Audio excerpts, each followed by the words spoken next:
नमस्कार, मैं ऋचा नारखेड़े, एक स्त्री रोग विशेषज्ञ इंदौर से। मैं 7 साल से ज़्यादा स्त्री रोग विशेषज्ञ का काम कर रही हूँ और मेडिसेवा ग्रुप से जुड़ी हुई हूँ। यहाँ पे आज मैं आपको अनियमित रक्तस्राव के बारे में बताना चाहती हूँ, जो कि एबनॉर्मल यूट्राइन ब्लीडिंग भी है। इसके बारे में जानना क्यों ज़रूरी है, ये मैं आपको बता देना चाहती हूँ। इसके बारे में जानना इसलिए ज़रूरी है क्योंकि 90% महिलाएं जो हिंदुस्तानी महिलाएं हैं वो इस बारे में कभी ना किसी से बात करती हैं, ना किसी को बताती हैं, और वो हमारे पास तब आती है जब उनकी तबीयत बहुत ज़्यादा खराब हो चुकी होती है। इसके क्या क्या कारण हैं, किस किस एज ग्रुप के लोगों को इसके बारे में पता होना चाहिए, इन सारी चीज़ों की जानकारी आज हम यहाँ पे आपको देना चाहते हैं। तो चलिए मैं शुरू करती हूँ कि अनियमित रक्तस्राव होता क्या है। अनियमित रक्तस्राव या एबनॉर्मल यूट्राइन ब्लीडिंग इसे कहते हैं कि किसी भी एज ग्रुप की महिलाएं, चाहे वो 12 साल से ऊपर जिनका महीना आना शुरू हो गया है वो, या जो रिप्रोडक्टिव एज ग्रुप में हैं जिनको अभी बच्चे पैदा करने की क्षमताएं हैं वो, या वो महिलाएं जो 60 साल से ऊपर हो चुकी हैं, उनकी तकलीफें क्या क्या इनके कारण हो सकते हैं मैं आज आपको बताती हूँ। 12 साल से ऊपर की बच्चियां जिनका महीना शुरू हो चुका होता है वो कई बार हैवी ब्लीडिंग लेके आती हैं। क्यों लेके आती हैं? क्योंकि उनका जो हार्मोन का स्टेटस होता है वो गड़बड़ होता है। वो उसके बारे में ज़्यादा बता नहीं पाती हैं क्योंकि एक तो उनका महीना शुरू होता है, वो हिचकती हैं बताने के लिए घर वालों से, अपनी माताओं से। तो इसके बारे में हमें जानना बहुत ज़रूरी है।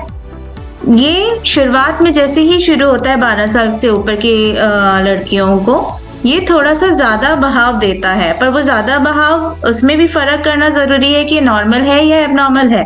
अगर 3 से 4 पैड बदल रहे हैं तो उसे थोड़ा सा ज़्यादा माना जाएगा। 2 से 3 पैड अगर यूज़ कर रहे हैं तो उसे ठीक माना जाएगा। कितने दिन तक चलता है उसका हमें ध्यान रखना है कि कितने दिन तक वो चल रहा है। दूसरी चीज, कई बार बच्चियों को खून की बीमारी होती है जिसे कोएगुलोपैथी भी बोलते हैं। इसके बारे में भी हमें जानना जरूरी होता है। ये भी हमें कई बार बिना जांच के बिल्कुल ही नहीं पता रहता है, तो इसके लिए भी हमें बच्चियों की जांच करानी जरूरी होती है। कई बार बच्चियां एनीमिया के कारण बहुत ज्यादा सफर करती हैं, तो हमें बच्चियों के बारे में जब भी उनका महीना शुरू होता है तो उसमें ध्यान रखना है कि उनको कितना महीना जा रहा है, कितने कपड़े बदल रही हैं, कितने दिन तक चल रहा है। अब अपन दूसरी कैटेगरी में आते हैं जो कि रिप्रोडक्टिव एज ग्रुप कहा जाता है। रिप्रोडक्टिव एज ग्रुप में कई बार इतनी बीमारियां होती हैं जिसके बारे में किसी भी नॉर्मल महिलाओं को नहीं पता होता। फिर वही बात होती है कि वो किसी के बारे में बात नहीं करना चाहती हैं। अब इसके बारे में मैं आपको बताना चाहती हूँ कि अगर महिला गर्भवती है, कई बार ऐसा उसको पता नहीं चलता है कि वो गर्भवती है, एकदम से उसको खून जाना शुरू होता है और तब हमें पता चलता है कि ये जो खून जा रहा है प्रेगनेंसी अबॉर्शन के कारण जा रहा है। पहला कारण ये। दूसरा कारण कि बच्चेदानी में कभी कभी छोटी छोटी से लेके बड़ी बड़ी गठाने तक हो जाती हैं जिसके बारे में बिना किसी जांच के पता नहीं चल पाता है। तीसरी बीमारी की बच्चेदानी की जो परतें होती हैं वो मोटी हो जाती हैं, उनके होने के कारण ब्लीडिंग बहुत ज्यादा जाती है। चौथी बीमारी की गर्भाशय के अंदर कोई भी टुकड़ा रहता है जो पॉलिप कहता है, पॉलिप के रूप में कई बार लेयर बनती है जिसके बारे में सोनोग्राफी के अलावा पता नहीं चलता और वो खून का स्राव बढ़ा देती है। पांचवी बीमारी की कई लोग कहते हैं कि कॉपर टी रखने से महीना ज्यादा जा रहा है, तो ये एकदम गलत है। कॉपर टी के कारण महीना नहीं जाता है। कॉपर टी लगाने के बाद जो आप हाइजीन मेंटेन नहीं कर पाते हो उसके कारण से जो इन्फेक्शन होता है उसके कारण जो भी बीमारियां होती हैं उसमें रक्तस्राव ज्यादा बढ़ जाता है। तो ये सारी जो बीमारियां हैं वो रिप्रोडक्टिव एज ग्रुप की महिलाओं को होती हैं और वो बिना किसी जांच के घर बैठे नहीं पता चलती हैं। अब अपन आते हैं तीसरे टाइप की महिलाओं के लिए, जो महीना रुकने के बाद अगर रक्त जा रहा है या महीना रुकने का समय आ रहा है और उसके पहले खून ज्यादा जा रहा है, उसके बारे में जानने के लिए। तो जैसे ही महिलाएं 45, 50, 55 एज ग्रुप की होती हैं, इनके जैसे ही महीना रुकने वाले का समय आता है उस समय के पहले कई बार इतना ब्लीडिंग जाता है, इतना कि वो एनीमिया का रूप ले लेती हैं। दिन में कम से कम 4 से 5 पैड बदलना, 10 दिन तक महीना चलना। तो ये जब भी महीना बंद होने वाला होता है उसके पहले की स्थिति होती है। और दूसरा एक कारण होता है कि कई महिलाओं के महीने आने बंद हो चुके होते हैं, 6 महीने 1 साल के ऊपर अगर हो गया तो उसे मेनोपॉज का रूप बोलते हैं। मेनोपॉज होने के बाद अगर कभी भी छींटा-छाटी हो रही है, खून का दाग धब्बे पड़ रहे हैं, तब हमें थोड़ा सचेत होना ज़रूरी है, हमें जाँच करानी ज़रूरी है, क्योंकि हमें इस चीज़ के बारे में जानना ज़रूरी है कि कहीं ऐसा तो नहीं है कि गर्भाशय का कोई कैंसर हुआ है या इसका दूसरा कोई कारण तो नहीं है, अंदर कोई टुकड़ा तो नहीं ग्रो हो रहा है, कहीं फाइब्रॉइड तो नहीं है, कहीं जो भी बीमारियां हैं उन सारी बारे में जानना बहुत ज़रूरी है।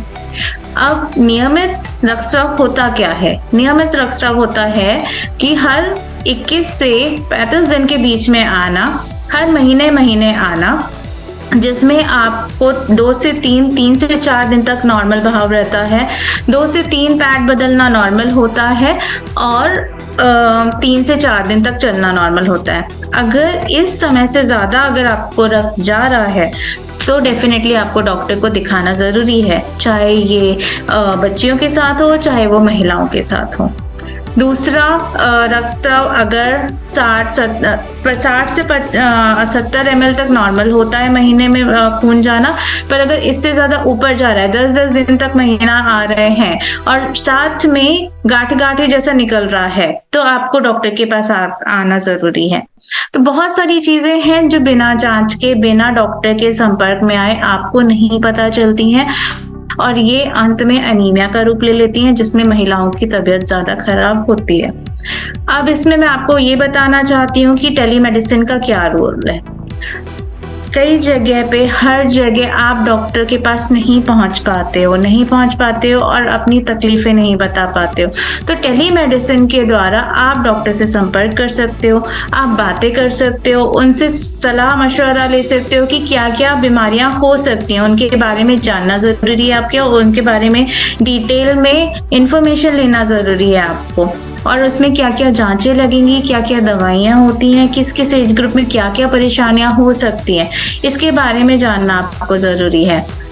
अनियमित रक्तस्राव का टेलीमेडिसिन से क्या रोल है? टेलीमेडिसिन का इसमें ये रोल है कि आप हमारे पास आके संपर्क कर सकते हैं टेलीमेडिसिन के थ्रू।